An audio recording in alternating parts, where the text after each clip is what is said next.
Hello everyone, welcome to our YouTube channel. And आज की video में हम आयन टॉक्सिसिटी या फिर ये कह सकते हैं टॉक्सिक एनायंस के बारे में पढ़ रहे हैं। ठीक है, सो लेक्चर शुरू करने से पहले एक क्विक रिमाइंडर सभी बच्चों के लिए कि this is our official app की लिंक आपको डिस्क्रिप्शन में मिल जाएगी।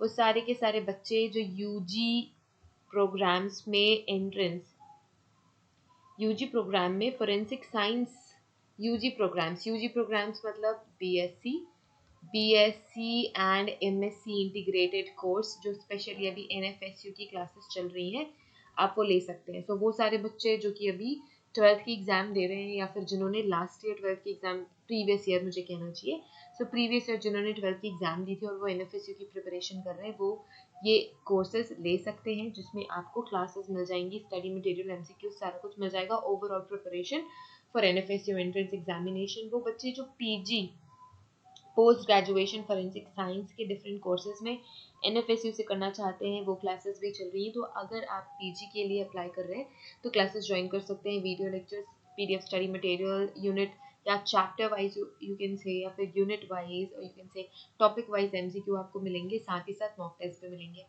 वो सारे के सारे बच्चे जो नेट की प्रिपरेशन कर रहे हैं, नेट जेआरएफ की प्रिपरेशन कर रहे हैं फॉरेंसिक साइंस में, सो उनके लिए भी इंपॉर्टेंट कोर्सेज अवेलेबल हैं हमारे ऑफिशियल ऐप पे।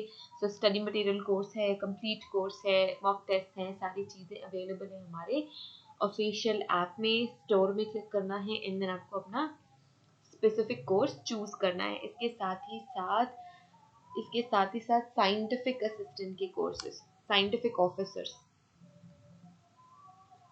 साइंटिफिक ऑफिसर के कोर्सेज भी अवेलेबल हैं हमारे ऐप पे। ओके, सो आज का लेक्चर हम पढ़ रहे हैं टॉक्सिक एनायंस। सो हमने क्लियरली यहाँ पे क्लियर हो जाना है कि हम एनायंस के बारे में पढ़ रहे हैं। ठीक है, कैटाइंस क्या होते हैं, पॉजिटिव नेचर के होते हैं, ये कैसे होते हैं, नेगेटिव नेचर के होते हैं। माइनस हम इसी वजह से लिख रहे हैं, ठीक है, नेगेटिव। सो एनायंस होते हैं नेगेटिव। और टॉक्सिक एनायंस मतलब क्या हुआ, टॉक्सिसिटी प्रोड्यूस करेंगे। क्या करेंगे, ये एनायंस टॉक्सिसिटी प्रोड्यूस करते हैं। एंड स्पेशली हम ह्यूमंस की बात कर रहे हैं, ह्यूमंस या फिर एनिमल्स में। और अगर इन एनिमल्स को आप कंज्यूम करते हो तो आप तक भी टॉक्सिसिटी आएगी। हमने स्कूल में भी पढ़ा है कि अगर इंसेक्टिसाइड, पेस्टिसाइड्स हम अगर ज़्यादा यूज़ कर रहे हैं हमारे वेजिटेबल्स एंड फ्रूट्स में, तो वो इनडायरेक्टली हमारी बॉडी में भी आ रहा है, इनडायरेक्टली कंज्यूम कर रहे हैं हम। तो ऐसे ही जो टॉक्सिसिटी है, एनायंस, ऐसे एनायंस जो टॉक्सिक इफेक्ट क्रिएट करते हैं या फिर टॉक्सिसिटी प्रोड्यूस करते हैं ह्यूमंस या एनिमल्स में, तो उन एनायंस को हम कहते हैं टॉक्सिक एनायंस। सो उन्हीं इसी सीरीज में हम नाइट्रेट एंड नाइट्राइट पढ़ रहे हैं। ठीक है, थोड़ा सा डिफरेंट है, या नाइट्राइट है एंड नाइट्रेट, एटीई एंड आईटीई का डिफरेंस है।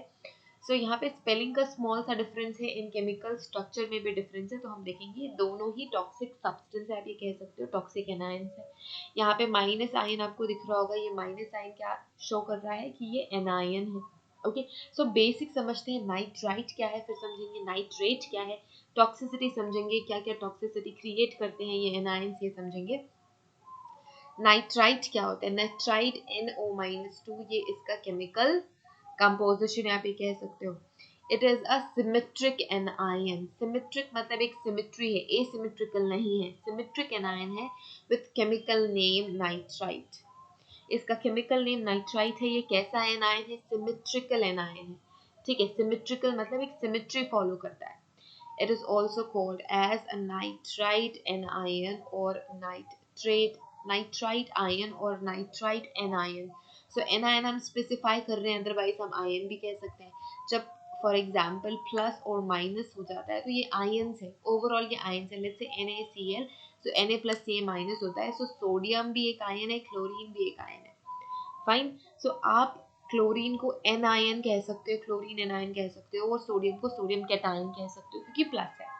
ठीक है, सो स्पेसिफिकली आप स्पेसिफाई कर सकते हो कि कैटायन एनायन है, या फिर ओवरऑल आप आयन भी कह सकते हो। अब ये जो नाइट्राइट है वो कंपोज होता है एक नाइट्रोजन से, दो ऑक्सीजन एटम से। तभी यहाँ पे NO2 हमने लिखा है, माइनस क्या शो कर रहा है, एनायनिक नेचर शो कर रहा है। NO2 माइनस, ऑक्सीजन 2 है, नाइट्रोजन 1 है। So we have one nitrogen and two oxygen atoms nitrite में। एंड इनका फ्लो कैसा होता है, सर्कुलेशन में, डाइजेस्टिव सिस्टम में फ्लो होता है, ठीक है, डाइजेस्टिव सिस्टम में फ्लो होगा, ब्लड में फ्लो होगा, सलाइवा में फ्लो होता है, and back to the digestive system, and वापस से डाइजेस्टिव सिस्टम में आ जाता है। सो इसीलिए हमने इसको बोला antero salivary circulation. Antero salivary circulation मतलब आपके डाइजेस्टिव ट्रैक्ट से थोड़ा सा स्टिक्ड है ये एनायन, राइट, कि आपके डाइजेस्टिव सिस्टम में जाएगा, डाइजेस्टिव ट्रैक्ट में जाता है, ब्लड में भी सर्कुलेट होता है, सलाइवा में भी सर्कुलेट होता है, and then back to the digestive system, ठीक है, इसलिए हमने इसको कहा एंटेरियो सलाइवरी सर्कुलेशन। फाइन, क्योंकि सलाइवा से सर्कुलेट हो रहा है। It appears as a colourless liquid, अगर हम देखते हैं इसे तो it looks colourless, sometimes it looks like it have a crystalline structure. So अगर हम सॉलिड के फॉर्म में देखते हैं तो क्रिस्टलाइन होता है, लिक्विड क्या होता है, कलरलेस होता है। when it contact it can cause irritation, so irritation cause कर सकता है, अंडरलाइन कर देती हूँ, irritation cause करता है to mucous membrane। अब ये mucous membrane क्या है, जो भी आपकी बॉडी की इनर लाइनिंग्स है, ठीक है, जितनी भी इनर लाइनिंग से एक मतलब मेरा है इनर इपिथेलियम, इनर इपिथेलियम की लेयर। सो आपके बॉडी में जो स्किन की लाइनिंग है, इनर स्किन लाइनिंग, अगर मैं जनरल टर्म में बोलूँ, तो वो म्यूकस मेम्ब्रेन होती है, वो म्यूकस लेयर होती है, इनर एपिथेलियम म्यूकस लेयर होता है। तो जितना sticky liquid like of structure अगर आप देखोगे, इनर स्ट्रक्चर देखोगे, तो इट विल लुक वेट, वो थोड़ा सा वेट सा होता है, मैं कैसे समझाऊं, इट लुक्स लिटिल म्यूकोजल, तो थोड़ा चिपचिपा लिक्विडी नेचर जो होता है स्किन का, इनर स्किन का, आउटर स्किन की बात नहीं कर रहे हैं हम। जो हमारी नाजल मेम्ब्रेन होती है इनसाइड की, वो भी म्यूकोसल मेम्ब्रेन है। जो आपके बॉडी के, जो आपका इसोफेगस है, जो आपका स्टमक का इनर मेम्ब्रेन है, सारा का सारा म्यूकोसल मेम्ब्रेन होता है। सो ये म्यूकोसल मेम्ब्रेन में इरिटेशन कॉज करेगा, स्किन में इरिटेशन कॉज करेगा, और आईज में इरिटेशन कॉज करता है, ठीक है। नाइट्रेट क्या करते हैं, इरिटेशन कॉज करते हैं। फाइन, अब ये गैसियस फॉर्म में ज्यादा डेंजरस है। देखो कोई भी टॉक्सिक मटेरियल गैसियस फॉर्म में सबसे ज्यादा रैपिडली इफेक्ट करता है, और वो टॉक्सिक इफेक्ट कॉज करता है, then liquid and then solid, ठीक है। सो गैसियस फॉर्म में अगर नाइट्रेट है तो सबसे जल्दी इरिटेशन आईज में, स्किन में, एंड आपके म्यूकस मेम्ब्रेन में कॉज करेगा, ठीक है। Nitrate are usually produced by the absorption of nitrogen dioxide and nitric oxide. So nitrogen dioxide और nitric oxide के absorption से produce होता है in an alkaline solution. So alkaline solution में अगर नाइट्रोजन डाइऑक्साइड या नाइट्रिक ऑक्साइड अब्सॉर्ब होते हैं तो क्या होता है, ये टॉक्सिक इफेक्ट, या फिर आप कह सकते हो नाइट्रेट बनते हैं। पहले एंशिएंट टाइम में, बहुत पहले क्या होता था, nitrate was prepared by fusing sodium nitrate with lead, lead के साथ सोडियम नाइट्रेट मिक्स करके बनाते थे। बाद में सोडियम नाइट्रेट किससे बनाने लग गए हम, later the resultant sodium nitrate को डिसॉल्व्ड इन वाटर, फिर बाद में वाटर में डिसॉल्व करके फिल्ट्रेशन की प्रोसेस लगा के हम उसे एक्सट्रैक्ट कर लेते थे। अब टॉक्सिसिटी की बात करें तो ऑफ कोर्स टॉक्सिक है। The existence of nitrate ion in water samples in human food produces cause various human disease। so कई सारी human disease cause करता है अगर वो human food में involve है, water में involve है तो। For example, nitrates can produce an nitrosamine in the presence of secondary amines। Body में जो secondary amines है उससे फ्यूज होके ये क्या करता है, स्टमक कैंसर कॉज करेगा। स्टमक कैंसर क्यों, क्योंकि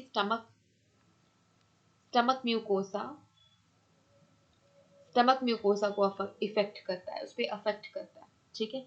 the material can also react with haemoglobin and produce methaemoglobin. तो मेथिमोग्लोबिन के बारे में पढ़ेंगे। सो ये मेथिमोग्लोबिन के साथ, ये हीमोग्लोबिन के साथ रिएक्ट करके, हीमोग्लोबिन क्या है, आपकी प्रोटीन है, क्या है ये, प्रोटीन है जो क्या कैरी करती है, इट कैरीज ऑक्सीजन, ठीक है, ऑक्सीजन कैरी करने का ये काम करती है, बहुत ही इंपॉर्टेंट प्रोटीन है हमारी बॉडी की, ठीक है, which decreases blood oxygen carrying capacity in concentration of 50 mg kg minus 1 of baby food in infants young children। so जो भी बच्चों के फूड है अगर उसमें नाइट्राइट प्रेजेंट है तो ऑक्सीजन कैरिंग कैपेसिटी कम हो जाएगी। जो यंग चिल्ड्रंस है उसमें भी ऑक्सीजन कैरिंग कैपेसिटी बहुत ही तेजी से डिप्लीट होती है अगर मेथिमोग्लोबिन बनता है तो it is a toxic kind of haemoglobin, ठीक है। The presence of nitrate can cause the same effect due to its transformation to nitrite in the digestive system और by a microbial reduction in food products. जो nitrate है, nitrate भी stomach में जाके nitrite में convert हो जाता है और ये भी सेम इफेक्ट ही कॉज करता है. अब नाइट्रेट के बारे में पढ़ लेते हैं. मैंने बताया कि जैसे वो बॉडी में इंटरैक्ट होगा माइक्रोबियल रिडक्शन की वजह से, फूड प्रोडक्ट्स की वजह से, ये नाइट्राइट में कन्वर्ट हो जाएगा. नाइट्रेट नाइट्राइट में कन्वर्ट हो जाता है इन द स्टमक. अब ये क्या है? ये पॉलीएटॉमिक आयन है जिसका फॉर्मूला है NO-3. यहाँ पे 3 ऑक्सीजन है, नाइट्राइट में 2 ऑक्सीजन थे. Salts containing this ion are called nitrates. So कोई भी ऐसा सॉल्ट जो ये आयन कंटेन करता है उसे हम कहते हैं nitrates. Nitrates are commonly components of fertilizers and explosives. Important. ठीक है. नाइट्रेट्स बहुत ही कॉमन कंपाउंड है in various fertilizers and explosive materials. Almost all inorganic nitrates are soluble in water. Important, water soluble है. An example of insoluble nitrate, again important, is bismuth oxynitrate. Bismuth oxynitrate आपका example है जो कि insoluble है water में. Otherwise maximum जो nitrate के जो इनऑर्गेनिक नाइट्रेट्स होते हैं वो वाटर में सॉल्युबल होते हैं. अब हमने बात करनी है स्पेसिफिक टॉक्सिसिटी की, जो कि मैंने बोला मिथ हेमोग्लोबिन का क्रिएशन होता है. इसे हम कहते हैं मिथ हेमोग्लोबिनेमिया.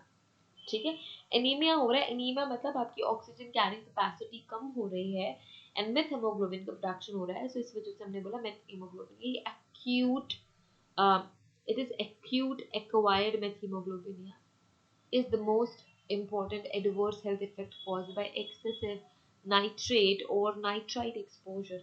So acute का मतलब क्या होता है? 2 टर्म होते हैं. एक तो होता है acute, एक होता है chronic. acute and chronic. So ये शॉर्ट टर्म इफेक्ट होते हैं,